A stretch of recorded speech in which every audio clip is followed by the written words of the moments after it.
And one of the things that was said about the dot product last week is that you could define it for two vectors that could be any number of dimensions as long as the dimensions match.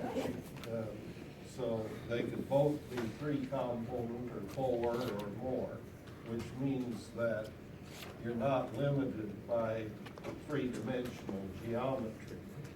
And I pointed out last week that you could use the dot product to think of how a printing cash register works, where you have so many apples at so much, and so many bananas, and pounds of bananas, say, at so much, and so much broccoli at so much, and you could go on through the whole grocery store, or at least all the produce department in that way.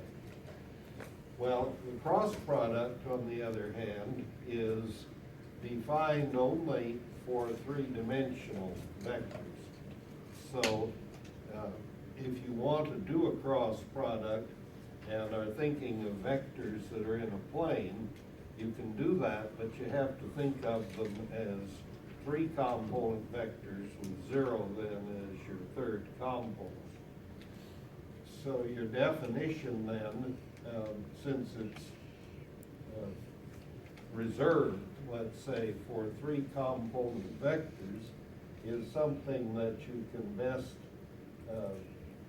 remember as a three-row, three-column determinant. And this brings up the question of what's a determinant, so we'll talk about that for a minute. So where the dot product of two vectors comes out to be a number, in the example of the grocery store produce department, it was the total amount of money for the produce before sales tax. The cross product is another vector, and as it turns out, it's a vector perpendicular to the plane of the two vectors that made your cross product. In the process of today's class, we'll see how you prove that. So we use this to model torque. For example, if you think of a fitting here, and you have a wrench along the x-axis, and you applied a force parallel with J, say with the y-axis, your cross product would be a torque which would be positive in the z direction. If you think of fittings with threads cut as they ordinarily are in this country. So, first of all, the word matrix is the Latin word for mother, and the word matrix, as applied to math, was coined by a person named Arthur Calc, who taught at Cambridge in the 1850s and 1860s, along in there. So he thought of the matrix then as the mother of a system of equations. So I have a comparatively simple-minded little example here. Say you have these two equations in two unknowns. So this is math 25. And you can see pretty quickly that the solutions are 12 and 8, because 12 plus 8 make 20, and 12 minus 8 make 4. So our objective isn't that. But you can think of what Calc would have us call the coefficient matrix that I'll name capital letter D, which would be the numbers, the coefficient numbers for the part over here where you have your variables. So it would be 1, 1, 1, minus 1, as you parenthesis that I wrote. And when you're writing an array of numbers as a matrix, you can put whatever kind of borders on it you like. Curvy borders or brackets would be the usual thing. But it's a matrix, really, whether you put the borders on or not. So then, from the matrix, we define what people call the determinant. And in a graphing calculator or in Maple, you write DET, parentheses, whatever name you've given the matrix. In math books or in your handwriting, you can use the letter name of the matrix and put bars on it like that. So you would have the problem, well, is this a matrix or is this the absolute value vector? Well, if it's a vector and it's in print, the letter would be in boldface type. If it's a vector in your handwriting, it ought to have a line over it. But to some extent, it becomes a matter of the context of the problem to know which you're talking about. So the way you do a 2-by-2 determinant, first of all, you don't have a determinant unless the matrix is what you call square. Square means like this, that the number of rows equals the number of columns. Okay, the rows go horizontally and the columns go vertically, like columns in front of the court building or something that are, or the, let's say the Parthenon in Athens or something like that, where they're vertical, at least more or less. And so then for a 2-by-2 determinant, you honor the local professional football team with the blue and orange, and you take the product this way minus the product that way. So the product this way is 1 times minus 1. Then minus here is part of the definition of how you compute these things. The product this way, 1 times 1, so you get minus 2. Well, what does that tell you? Well, it tells you more than you might think, which is kind of why the name. It determines by whether or not it's 0, whether you're going to have a single solution. That is to say, these are line graphs. The fact that this is not 0 determines that the lines cross in a single point, which turns out to be 12 and 8. Okay, and so then we go up here. Then what I call D subscript X, what I'm going through here is called Cramer's rule for solving simultaneous equations with determinants, which you may or may not have seen in other classes. So if you wanted to solve for X, Cramer's rule will let you solve for one letter at a time, whether you get the other letter or not. So D sub X then is the determinant that you make out of the original D by taking the numbers to the right of the equal sign and putting them in the column that went with the variable that you've named with your subscript. So D sub X means you take these numbers and put them in the column that you associate with X, which is, in other words, the first column. So I have 24 replacing my first column, and then I repeat my second column, And then I do that determinant the same way.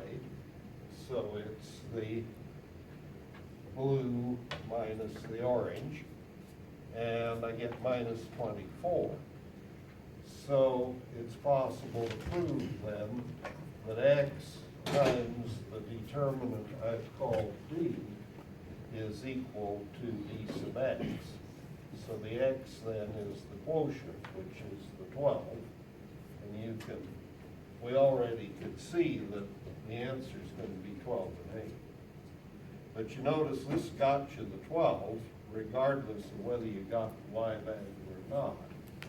And if you want the y, you replace the column then in what I've called D by the column that I would associate as the y column, going back to the original system. In other words, over here, you replace those entries with the 20 and the 4, which I have here, and do the determinant, you get minus 16, and then y is that quotient. And you can go in this way for any size determinant. The catch is that when the determinants are bigger, they're not so easy to calculate. So Kramer's rule, which is that you can do this, looks better in theory than it works out computationally, because of the fact that big determinants are not nearly so easy to calculate. It's great for 2 by 2, but of course you can, when it's just 2 equations, you can do it almost any way you want, and it'll be fairly easy. Well, my point is, determinants were invented for this Kramer's rule procedure of solving simultaneous equations.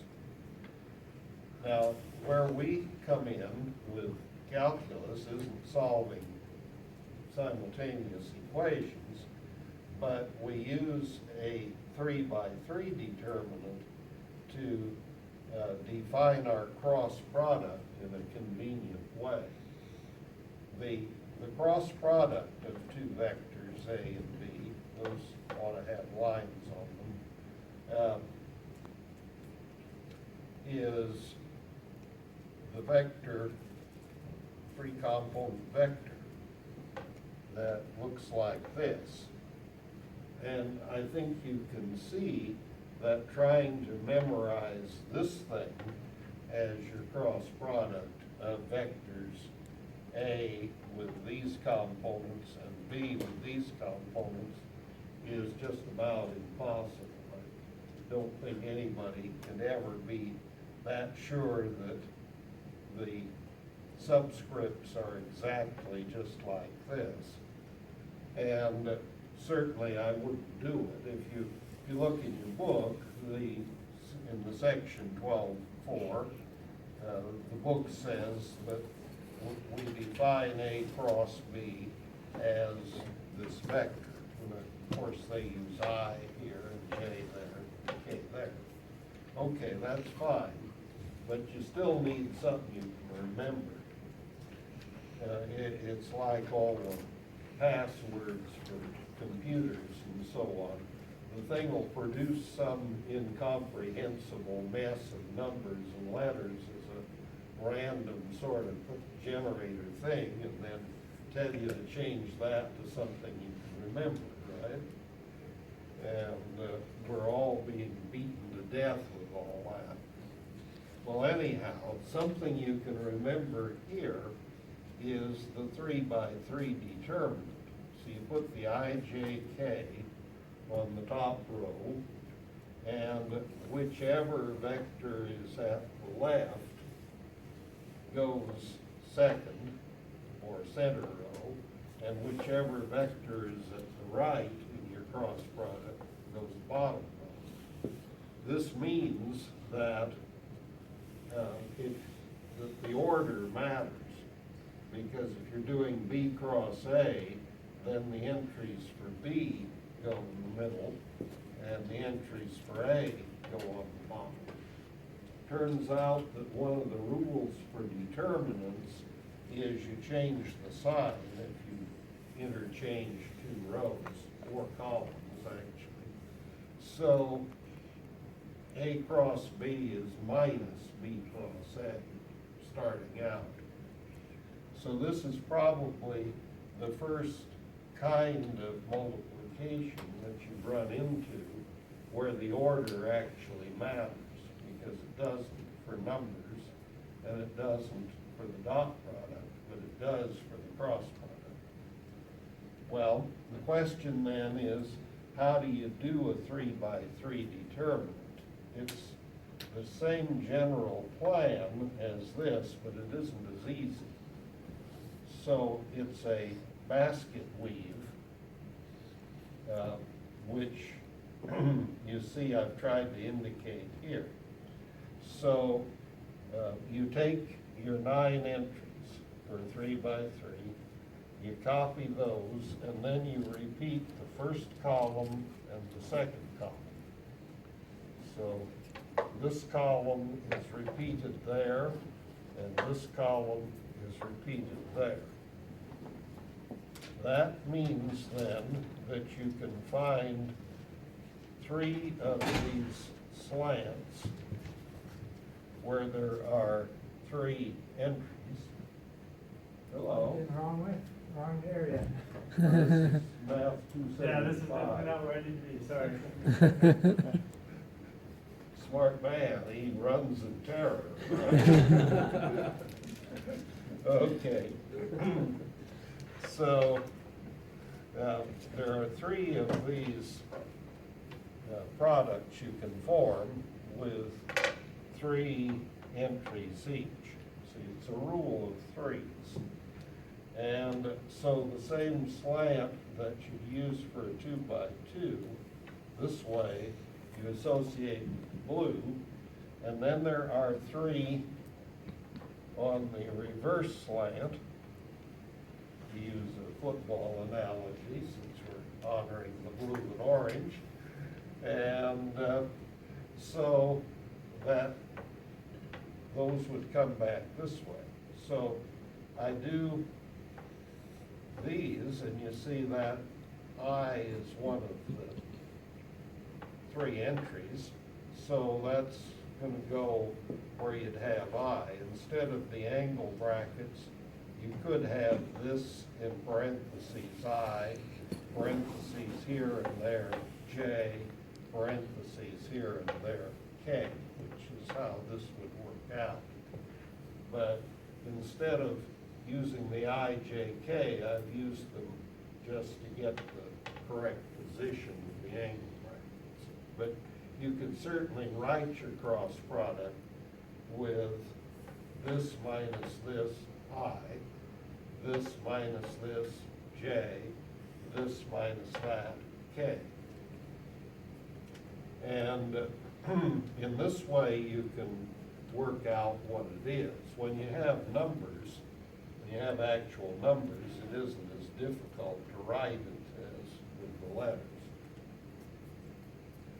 Well, then having defined this cross product, you can prove what is called the Lagrange identity. Lagrange is the French mathematician who, among other things, decided to use the prime mark on a letter to indicate the derivative. So Sir Isaac Newton used a dot up over the letter. So if you're thinking y as a function of x, Newton's way to write the derivative was y dot. And the problem with the dot is, did he really mean that, or is it a blemish in the paper, that sort of thing. So Lagrange, who was French, decided to put a prime on the letter, which is more the way that we do it. But he did other things, and one of them is what's called the Lagrange identity. If you take your cross product and find like this, and dot it with itself, it's possible to prove. You have to do a lot of algebra and sort the terms out, but it's possible to prove that you can write what you would get if you dotted this thing with itself as the product of the sum of the squares of vector A, the components, times the sum of squared components for vector B. It takes quite a bit of writing to do all this, and I'll spare you, but it is possible to prove that your dot product of the cross product with itself is the product of these squares and these minus a sum of products like this square, and these, you see, are A dot B, if you wrote that out. So it's possible to prove, and you see this is the squared length of A, and this is the squared length of B. So what you're getting is that the squared length of A cross B, which is the dot product with itself, is the product of the squared lengths of A, squared length B, minus A dot B quantity square. Well, A dot B, remember, is magnitude A, magnitude B, cosine. Remember that from last week. So where you finally get is that the squared magnitude of your cross product is the product of the magnitudes of the two vectors minus magnitude squared of A, magnitude squared of B, cosine squared, because that comes out of your dot product from last week. So then you can factor this, and you have squared length A cross B is squared length A, squared length B, 1 minus cosine square, which is sine squared. So what it finally proves is that the magnitude of A cross B is magnitude A, magnitude B, sine of the angle between the vectors. Whereas with the dot product, the magnitude A, magnitude B, cosine of the angle is what you have. So this is a handy thing to know, even though it's quite a lot of algebra if you're actually proving it, and your book doesn't even try. They just tell you that the length of A cross B is, see, square root here equals square root over here, length A, length B, sine of the angle. The angle, again, thinking of the vectors tail to tail, can be 0 to 180 degrees. So, this, anyway, is the key fact that what you get when you take the square root over here on the left equal to the square root over on the right. That the magnitude of the cross product is product of the two magnitudes sine of the angle. And you remember that the dot product is magnitude, magnitude, cosine. So the dot product can be positive or negative. And here you're talking about a magnitude which is positive when you square root. And so that's magnitude, magnitude, sine.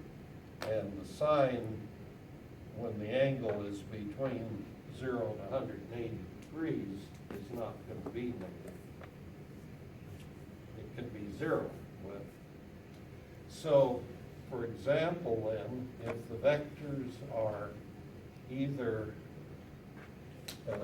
if they're along the same line and they're pointed alike, you notice this is a pointer with a stick. If they're pointed alike or like this, if they're this way, the angle is either 180 like this or 0, and then your sign is 0. So if you have vectors that are along parallel lines, then the cross product is going to be 0 because the magnitude will be. And if they're at 90 degrees, the sign would be 1, and so then the magnitude of the cross product would just be the product of the magnitudes.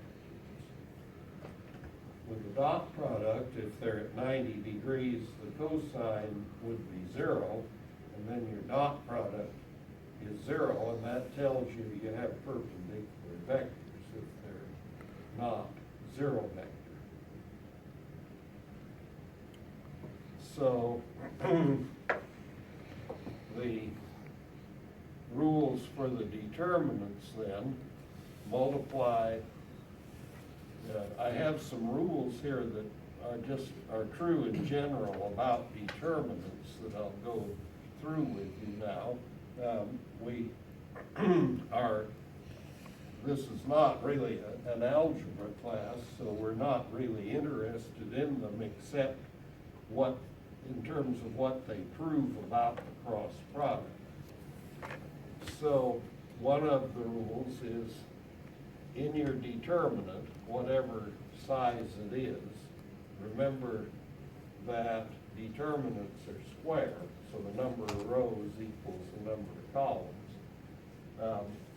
You can multiply any one row or any one column of the determinant by a constant, and that gives you a new value, that constant times the determinant you started with.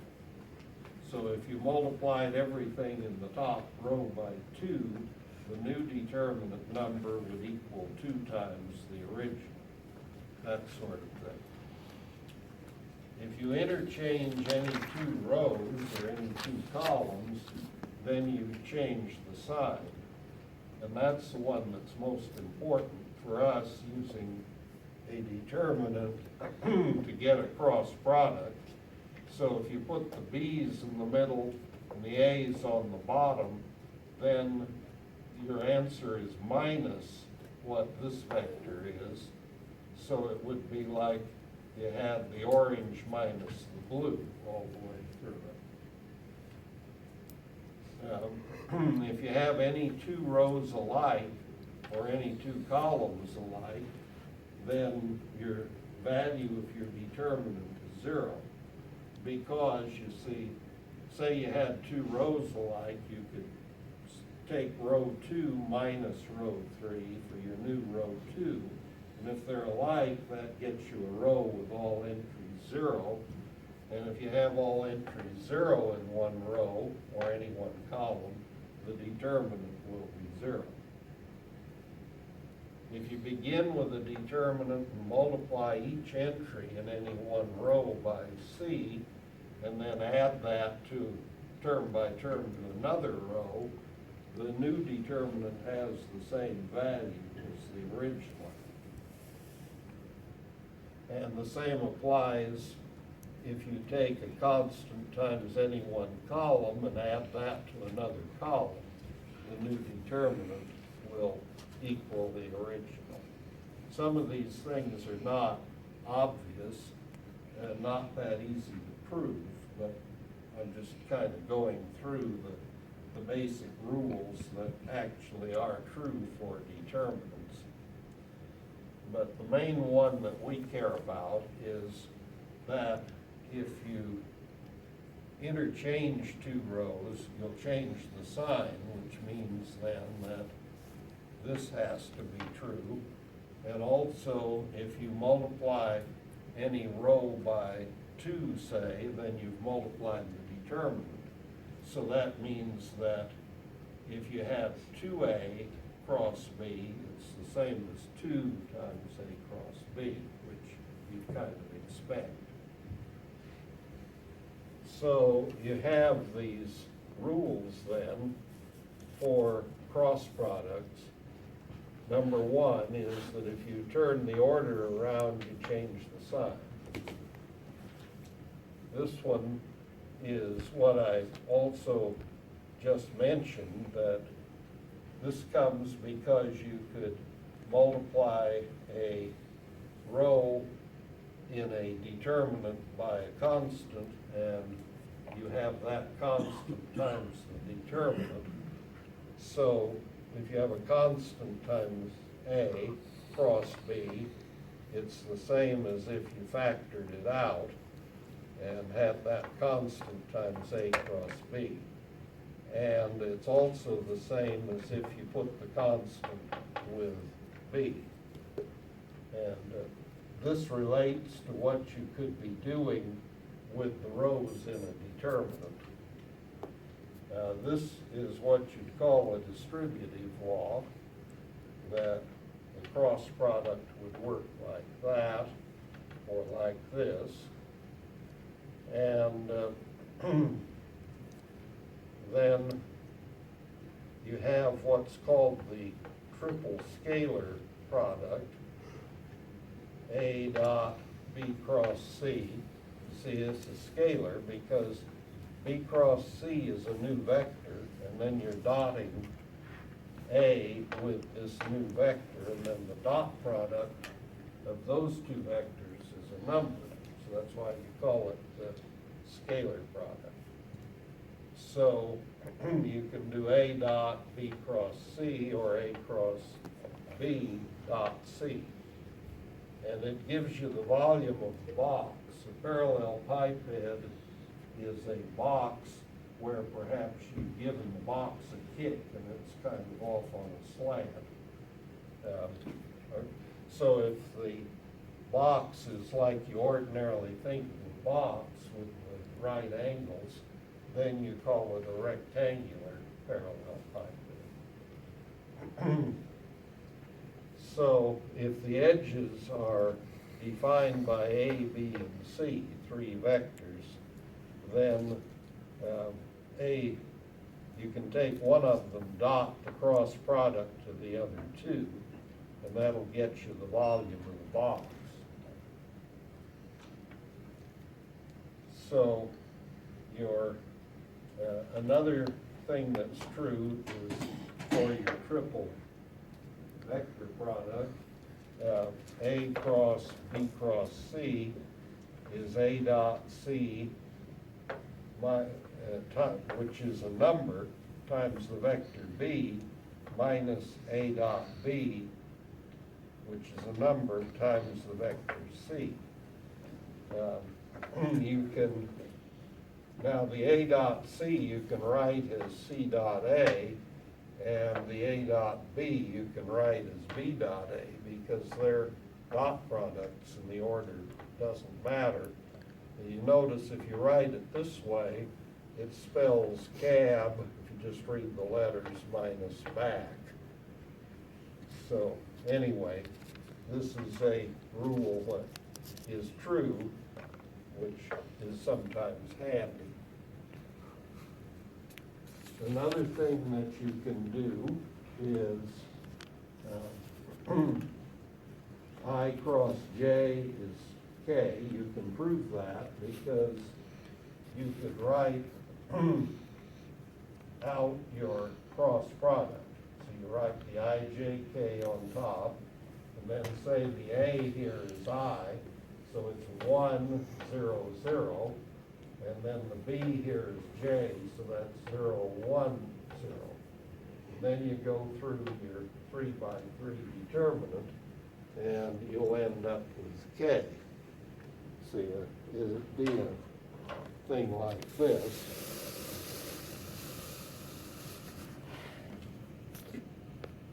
Why, let's some space, and so I'll show you. This is so I can do something like this. say you want to actually see this. So you go.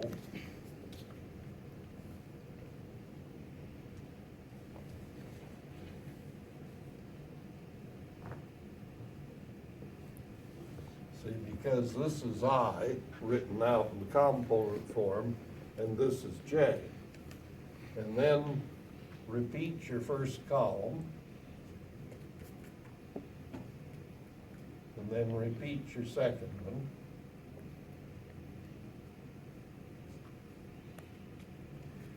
And you'll see quickly that K is all that remains. Let me get my toys here. Because if you do the three that go this way, that's 0I.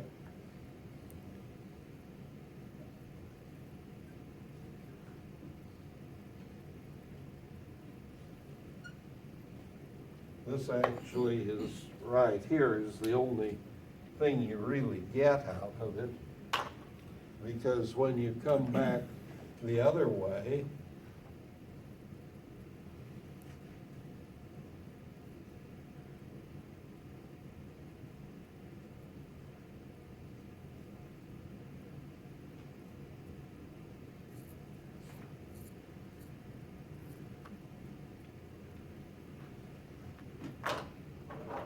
and then you tell yourself to subtract.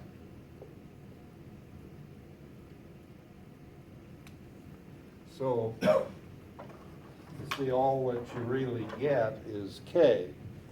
So you can do that kind of thing, and here are the three products with the unit vectors that give you plus, and you notice that each time you have two of the three unit vectors in your product, and what you're getting is the third one. And then I said that if you reverse the order, you'll reverse the sign on the answer. So this one means that, this one implies that, and this one implies that. And you could write the products out like this directly, and but you'll see it'll happen. So now, another thing that's important is that the cross product is at right angles to the plane of the two vectors that you're multiplying.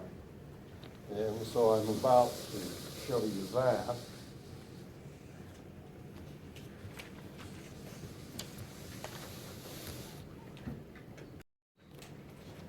So, if you think about A dot A cross B, okay, the A is A1, A2, A3, so you're dotting this with your A cross B, which from, I've just copied what's here. You take what I have here, that's your A cross B here. So I have that dot product. I don't have it all on the same line, but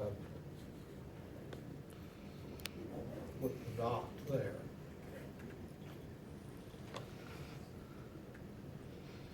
So I have this dot this. So then if you work out that dot product, you see you'll have the A1 here times these. You'll have the A2 that's here times these, and you'll have the A3 that's here times these. So I've written out that result, and then you see they subtract in pairs. The two green ones are alike, the two red ones are alike, and the two purple ones are alike. So what that proves then is that the dot product of A with the vector that is the cross product A cross B is 0. And so if these are not 0 vectors, it means then that A is perpendicular to A cross B. And you could do the same thing with B. You could go back through this and have B1, B2, B3, and go through this same thing again, and you'll get 0 again. So the cross product of the two vectors is a third vector in general, and it's perpendicular to each of the two that you crossed, if they're not 0 vectors. So it's perpendicular to the plane of the two vectors that you use to form your cross product. And that is an important result in terms of using vectors to do geometry problems like we will do tomorrow.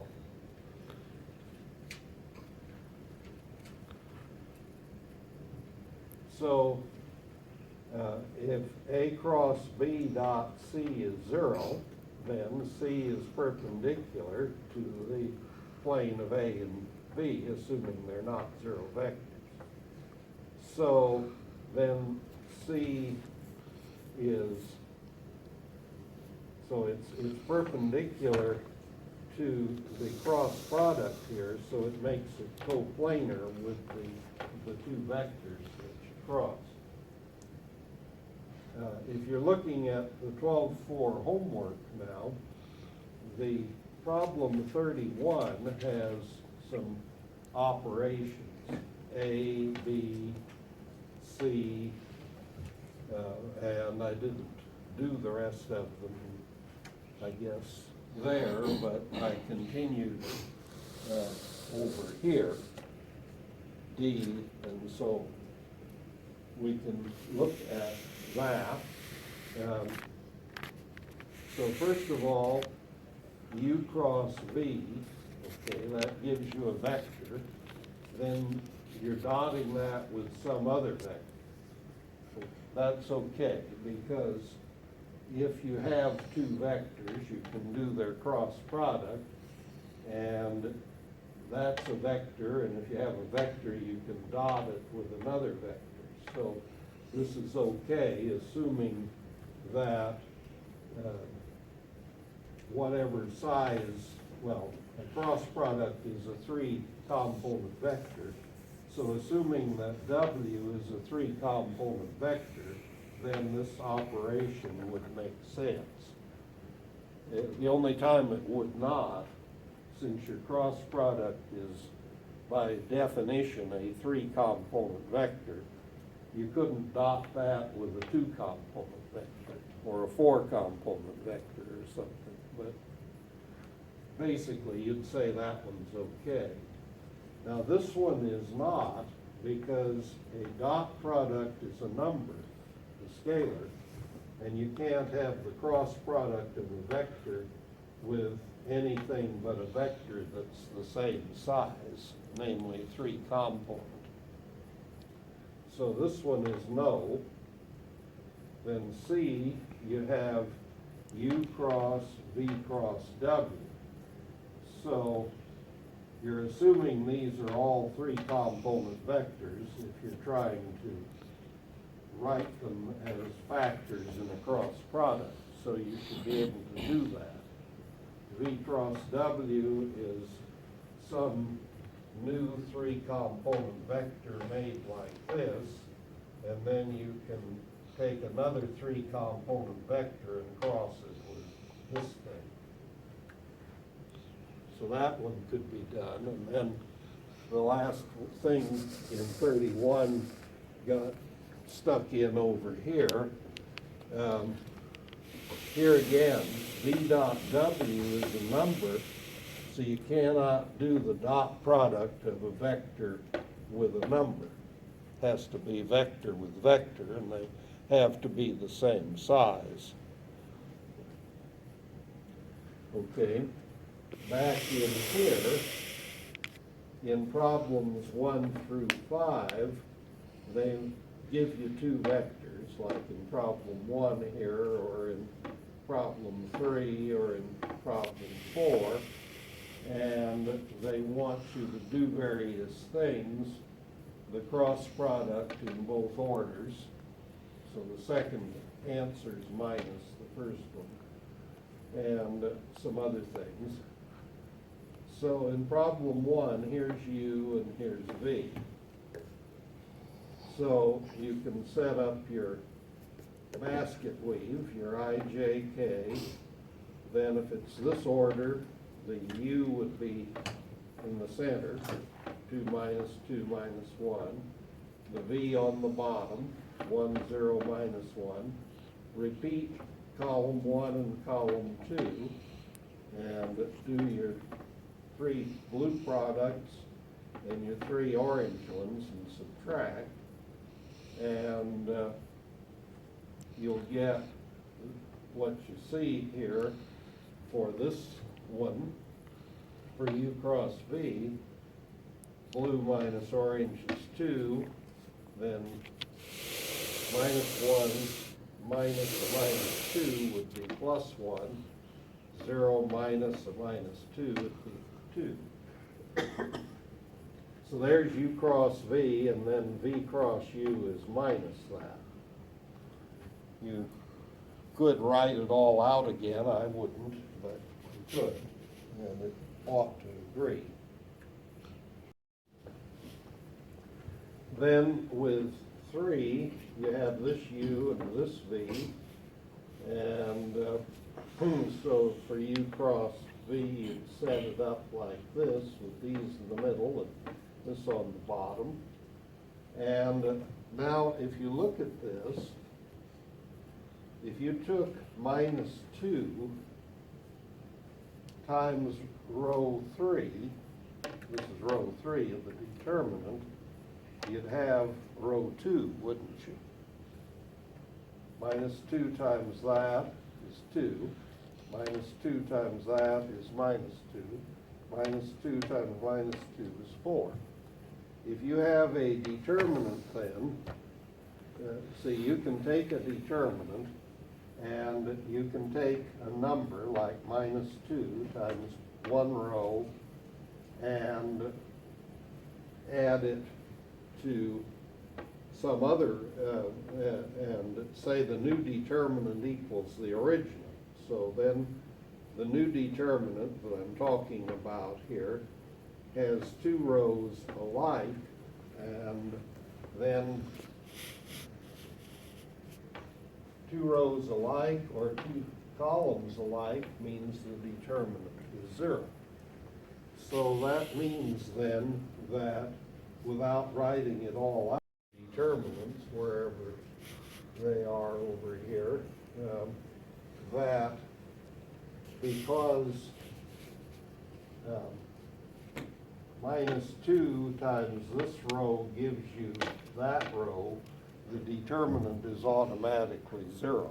You see, this says these 2 rows are proportional. And any time 2 rows of a determinant are proportional in the sense that you can take a constant times 1 row and get the other one, or for that matter, if it's true for columns, either way, if you write the determinant out like this, the thing will come out to be 0. So that cross product 0, and of course in the other order it's still 0. Okay, so then look at problem 4, the U cross V, where V is all 0. So again, when you form your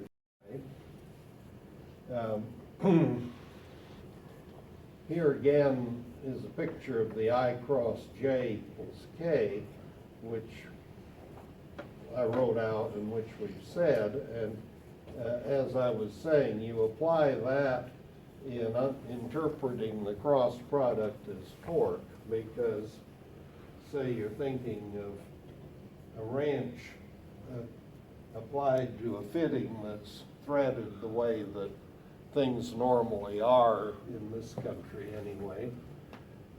You can have a wrench with length along the x-axis. So the r vector would be gram, and half that would be the triangle if you used these two as the edges of your triangle.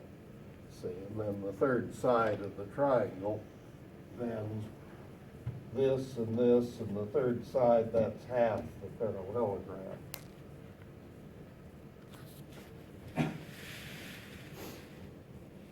So the area of the triangle then that is defined by intersecting vectors u and v, and then you make the vector that connects the tips of u and v for your third side of your triangle. That's half the area, and so it's half of magnitude u cross v. So if you look at problem 15, you have a triangle and they give you the 3 corner points in the plane. And so you can pick one of the points like P and get the vector P to Q and P to R. So now you have this picture with 2 vectors, PQ and PR, making 2 sides of the triangle, and then the third side would be what connects the tips of the 2 vectors. So then you have PQ and PR, you do their cross product like this, you get 8, 4, and 4, so your magnitude is the magnitude of this, so you can factor out the 4 and then do the magnitude of 2, 1, 1. Well, how do you do that? You dot it with itself, and you get 4 plus 1 plus 1, and square root 6 then. So 4 root 6 is your magnitude of your cross product, and half of that would be the area of your triangle.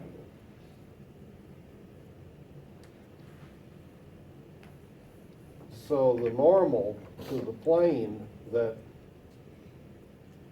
this triangle would be in is your cross product vector. And so if you wanted a unit vector normal to the plane of your cross product, you'd take this cross product over its magnitude. And this would be a unit vector.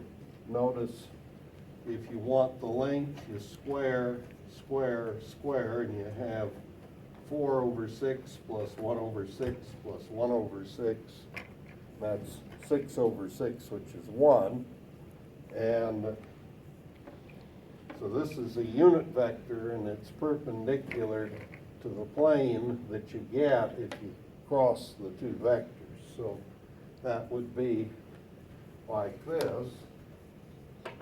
Here are my 2 vectors, say, and I do a cross product, and I get a vector that's pointed like the meter stick. The plane of the 2 vectors that I'm crossing would be the plane down here. The normal would be like that. And then if I divide the meter stick by its length, I get a unit normal. These ideas prove to be important tomorrow.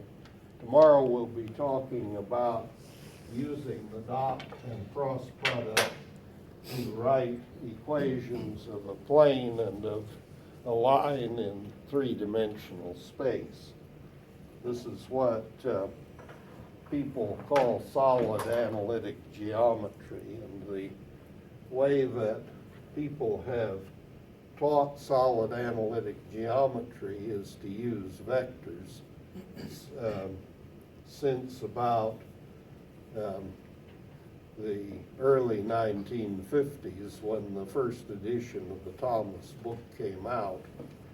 The original Thomas book revolutionized how we teach solid analytic geometry in this country, because before then it wasn't done with vectors, at least not explicitly. People were using vector ideas but talking around it, so to speak. A little bit like in the way they teach economics in the business school, it isn't calculus based, so they talk around the derivative all semester, and you can get a degree from the business school and never know that marginal just means the derivative of something. But anyway, I've thrown my rock for the morning. And so anyway, tomorrow we'll do solid analytic geometry with vectors. Now, look at this problem, 33. We'll talk about 33 here and 34 before we go. Suppose that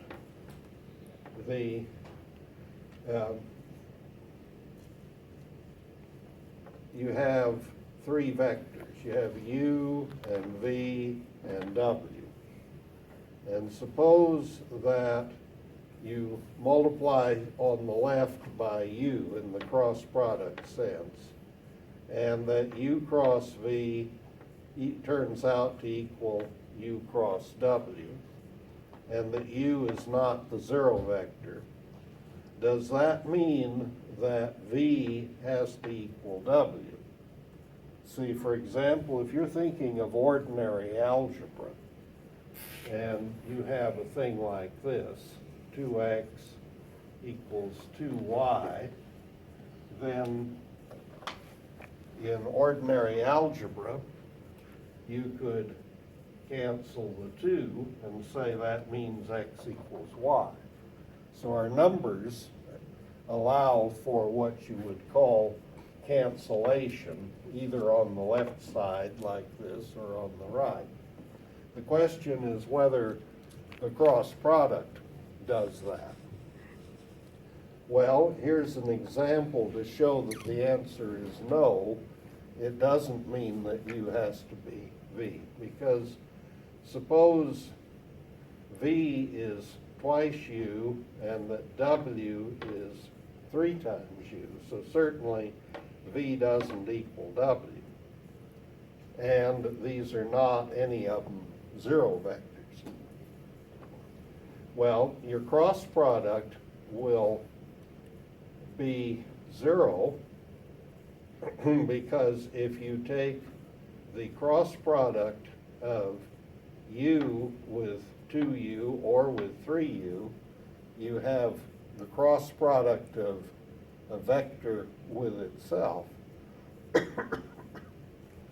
times a constant. Well, what do you get? The magnitude of your cross product, where do I have it? I have it written here somewhere.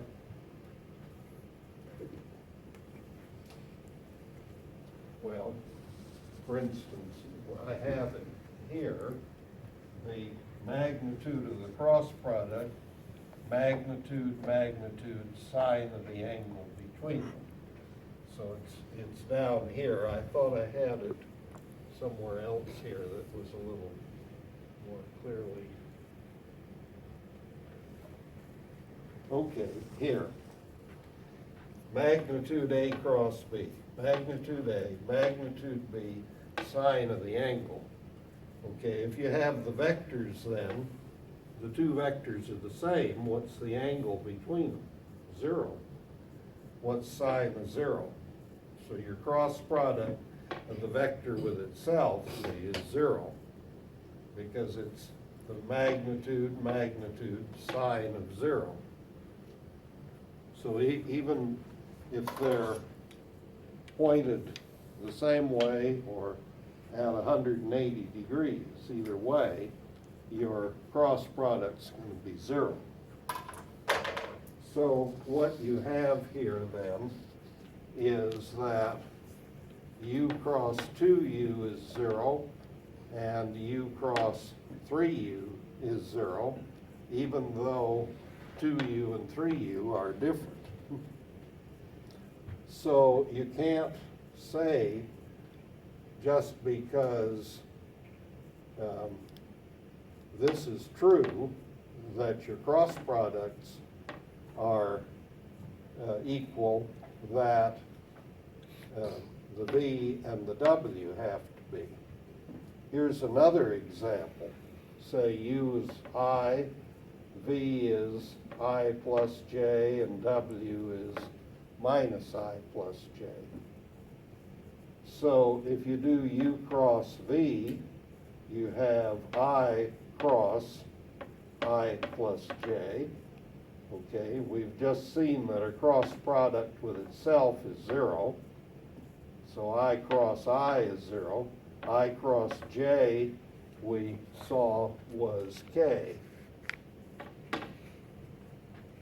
Okay, and then if you do U cross W, you have I cross minus I, which is 0, and I cross J, which is K. So U cross V equals U cross W, but V is certainly not the same as W. So you don't have what we would call a left cancellation law like this for the cross product, if that's all you have. So then problem 34, suppose you have what you had in 33. U is not the 0 vector.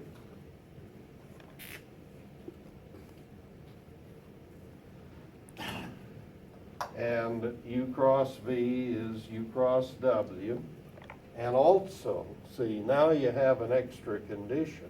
Also, the dot product, U dot V equals U dot W. If you put that extra condition on, now can you say that this implies that V has to equal W? And the answer is yes, because by putting on this extra condition, it stops you from being able to do this sort of thing. The way you can see this, you can use the distributive law for the cross and the dot product. So,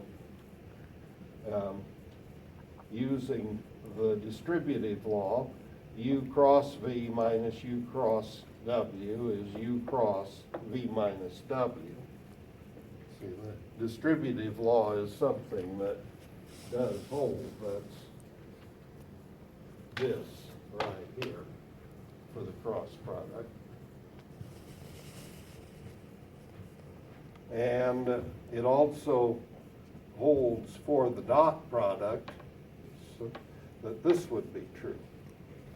So if you back up to here, if you have them equal so that this is supposed to be 0, then either the U and the V minus W are parallel, which gives you a 0 cross product, or else the factor here is the 0 vector. You've assumed U is not 0, but it allows that V minus W might be 0 so that V would equal W. So it's either that they're equal or that they're parallel. So in this one, we had the cases where they were parallel. But if you put this on it, again, either they're equal or they're, or else the thing is perpendicular. Well, it can't both be perpendicular to U and also parallel to U. So the only thing that'll work both times is that the V minus W is 0, so they're equal. So essentially that's what I'm saying over here. Well, before we go, let's look a little bit at our maple. So I gave out this handout last week. I hope everybody brought it. I know there's somebody here who didn't, so who's honest? Okay. Who else will admit to it that you committed the sin of getting here without my maple handout? So the issue is I had it framed back at my house, I'm gonna take it out of the frame. I see. There we go. You see, you'll buy me off with flattering words. So, if you remember, when we looked last week at it, we were looking at pictures that were on the first sheet of paper. So then, if you go to the very bottom, in the back of the first sheet of paper, you see with vector calculus, which is one of the maple packages. Notice you capitalize V from vector and C from calculus. If you end a maple command with a semicolon, it'll execute, but it'll also tell you all these options that you have. And we certainly are not going to use all of these. We will use some of them throughout the third semester course. A lot of them prove to be quite useful in chapter 16 and some particularly in chapter 14. So anyway, of all these, if you're using vector calculus, you always have to tell Maple what coordinates you're using, because what we're doing is Cartesian coordinates, x, y, z, but you see there also are spherical coordinates and cylindrical coordinates that we'll learn about in chapter 15 and use in chapter 16. And there are other systems as well that this book doesn't address, but they're out there. So set coordinates, you see Cartesian. You can either use the English department quotes or you can use the back quotes, as I have. The back quote's up on the top row, the keyboard, and it's clear over to the left. I think it's about over there where the exclamation point is, and then the English department quotes are down at the right. It's appropriate, of course, that in the greater scheme of things, the math department is a higher level than the English department. Right? From another rock out. I'm an equal opportunity rock thrower. That seems to be how you get to be president, so. Anyway, I'm trying to practice. So, you get back Cartesian x, y, z after all that. So, then I have a little text here. We can define a vector with a letter name, and we can relate dot product with itself to the squared length and so on.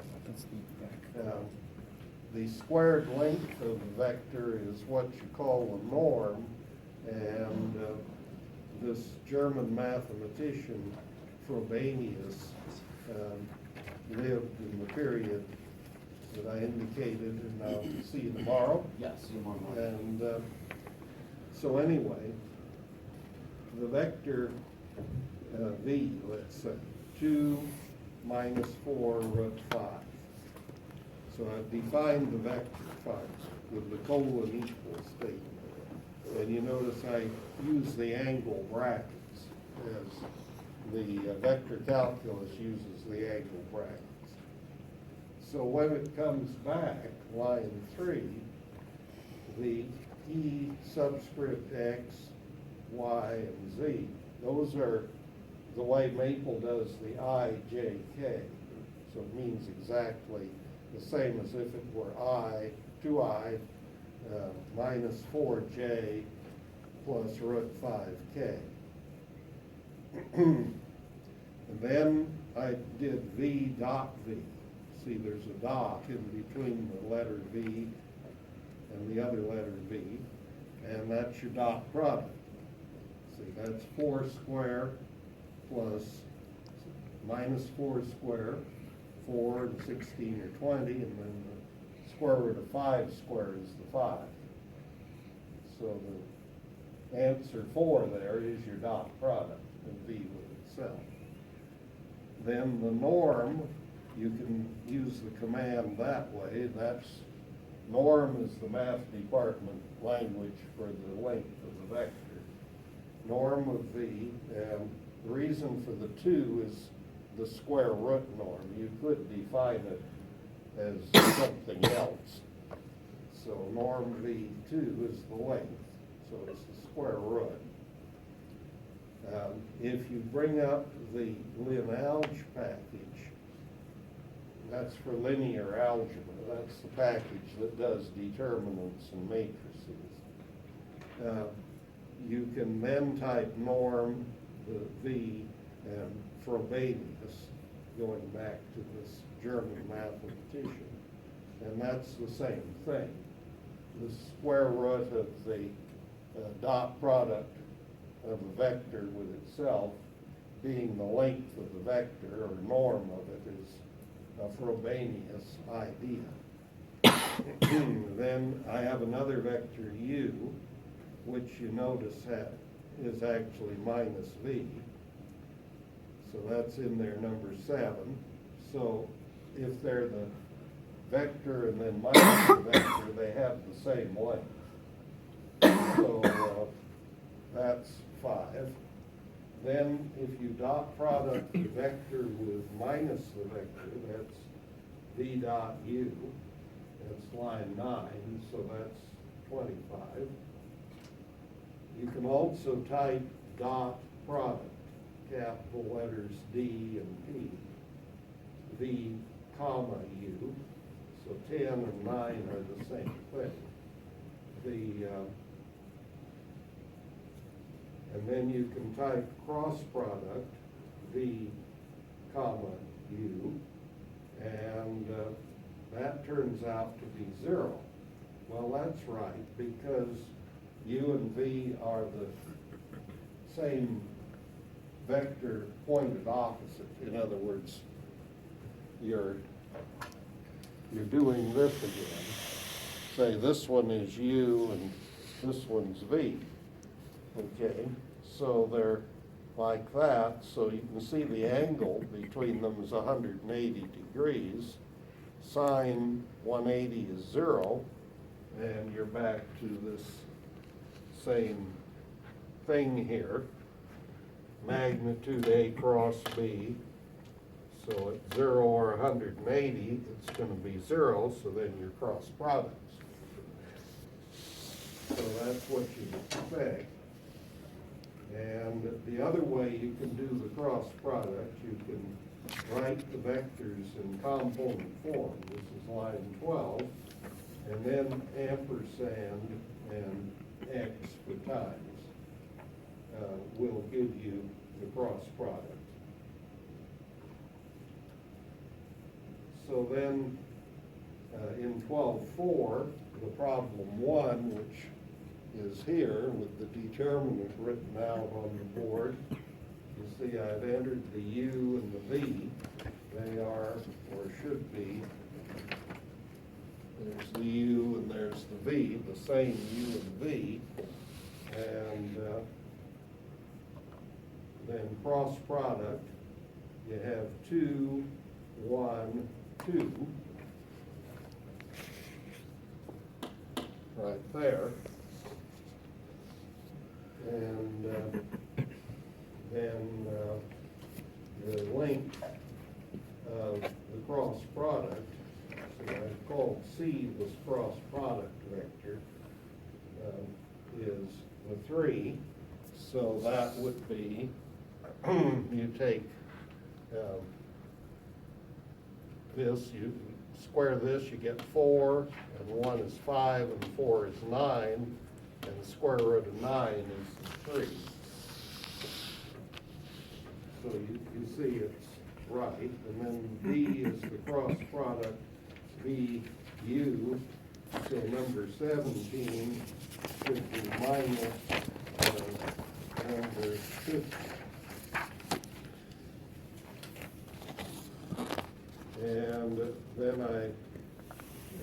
then the rest of these, the rest of what's here goes with tomorrow's class. So please bring this back tomorrow, where we're gonna talk about how to get the equations of lines and planes in space, which is what you see with the pictures. So I'll see you.